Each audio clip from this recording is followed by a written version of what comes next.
Hi, this is Lucia with The Art of Love. I'm a dating and relationship expert specializing in helping you get your ex back. And welcome back, No Contact Army. Have you downloaded my new app, Silencio, in the App Store? Well, I'd like to thank everyone who has. Apparently, about 30% of the people who check out the app end up downloading it. That sounds like a really good percentage to me, so thank you. And if you too would like to join the No Contact Army, it's very simple. All you have to do is hit the subscribe button and the bell notification, and you're in. And to check out the No Contact Army manual, go to nocontactsecrets.com, where you can download 2 free chapters before purchasing the book. This week, I want to talk about how to get your ex back by texting. Now, those of you that have been listening to me for a while, when you saw that title, when you heard me say that, you're thinking, wait a minute. You said we're not supposed to text our ex. You're right. I did say that, and I still stand by that.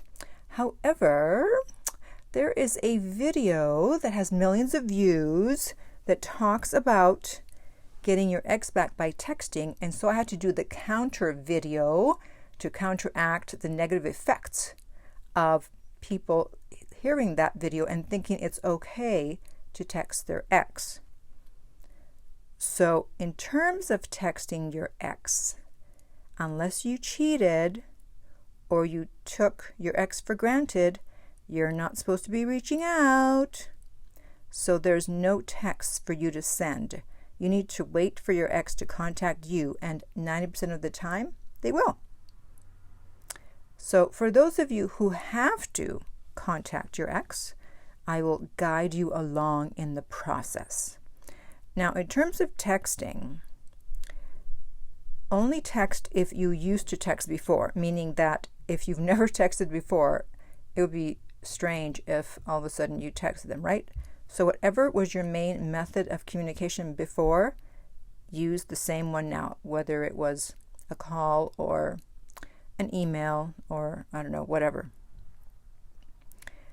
Before you contact them, you have to be in a stable place mentally and emotionally. That's what no contact is for. You want your ex to calm down, and you need to calm down. So unless you are stable, do not, I repeat, do not attempt to contact your ex. So there's some basic rules, some guidelines. Number 1 is do not double, triple, or quadruple text, meaning if they don't answer the first time, it's because they don't want to. So leave them alone for now and try them again in a couple of weeks. That's if you cheated or took them for granted. And if you didn't do any of those things and you texted anyway, well, that's what you get for breaking no contact. That's why we don't break no contact, because they may not respond. That's one of the reasons. The second rule is texting about your interest level and your deep feelings for them. I've said it before, and I'll say it again. People don't give a damn about your interest level most of the time. They only care about theirs. Don't believe me? Okay.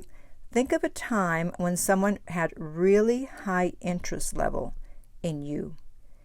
Did that make you want to have a high interest level in them?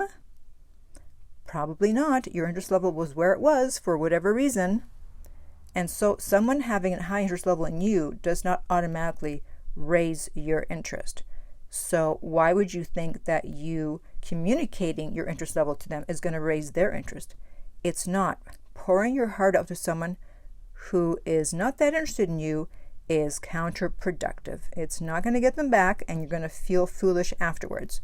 So keep in mind, most of the time, whether you're trying to get an ex back or in dating, people don't give a damn about your interest level, so stop communicating it. That is one of the golden rules of dating. And then finally, no mean texts, trying to make them feel guilty or feel bad for whatever reason. You're going to regret it, and then you're going to have to text yet again to apologize. most people are tough with their words, but they're not so tough with their actions. They're all bark and no bite. And it's supposed to be the other way around. Always be nice with your words. You show your toughness with your actions. That way, you never have to regret anything you said, and you never have to apologize for anything you said. So you're always nice with your words, but you show through your actions that you're not to be messed with. Okay? So, if you've already sent one or more of those types of texts, now you have to send a short apology with an excuse. And this excuse can be something like, I apologize for my previous text. I've been stressed out over several things going on, including this breakup. It won't happen again. Hope all is well. That's it. Short and sweet, and then get back in no contact. So as I said, if you cheated or took them for granted, then it's up to you to get them back. And so you obviously need to reach out after a certain amount of time. And that's really going to depend on circumstances and how angry or upset your ex is at having to break up with you. It's a minimum of 15 days for the first contact and a maximum of 30 days for first contact. And besides trying to reconnect, what you're also trying to do is to gauge their interest level by sending the text. If they don't respond, it means their interest level is not that high, they're not ready to talk to you, and if they're not ready to talk to you, then they are definitely not ready to get back together.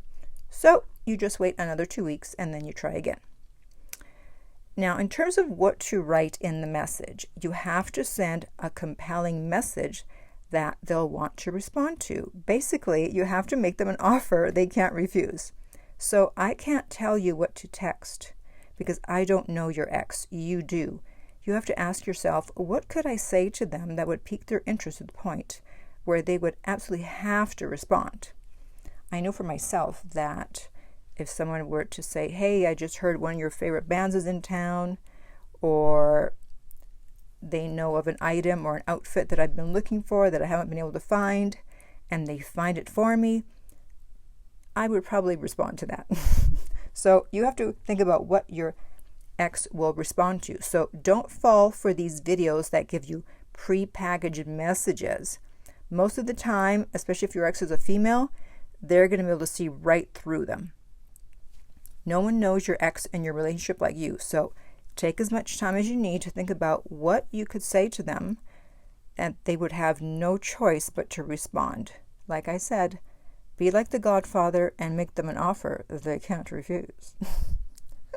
So when they do respond, don't respond right away. They're going to be expecting you to. They're going to be expecting you to be desperate and trying to get them back. No. We play the long game here. And so if you don't respond back right away, they'll wonder, oh, wait a minute.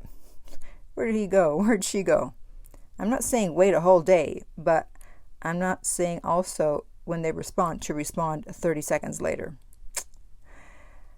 The next tip is do not send dozens of text messages in one day. In this case, less is more. Don't inundate them with a bunch of messages when you've just started to reconnect again. You don't want to look desperate, don't want to look needy. They don't know if you're contacting them to get back together. They're going to assume it, so you have to put some doubt in their mind. The next tip is no long essay answer text messages. I mean, you shouldn't be doing that anyway, whether it's with an ex or not. If you have to answer something in an essay answer, then you need to pick up the phone and talk.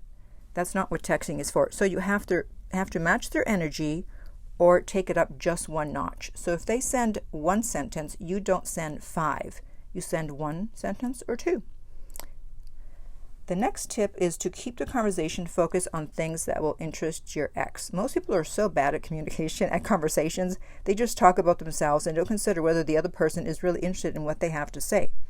And in fact, someone I know had to break up with someone because the woman talked about anything and everything under the sun, and he was so bored. It's like, I can't take this anymore.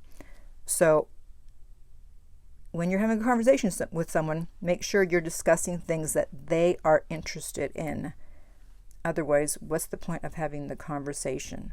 So don't start bragging about yourself and how wonderful you've been doing, because that looks insecure. Absolutely under no circumstances are you to talk about the past. There will come a time for that, but it's definitely not now. So if they're having a positive interaction with you, they will most likely want to see you. So when you get to that point where you can gauge that they are interested, suggest a short meetup for coffee or tea.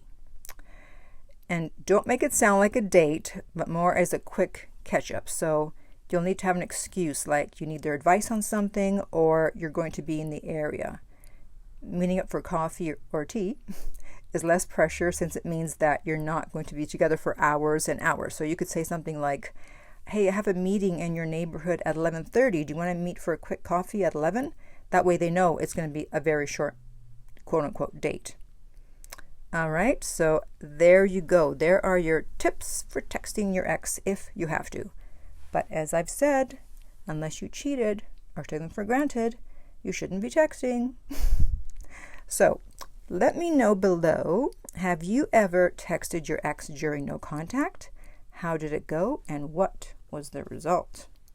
And if you would like my help to get your ex back, go to theartoflove.net. The direct link is below. If this video has been helpful, please like, subscribe, and share.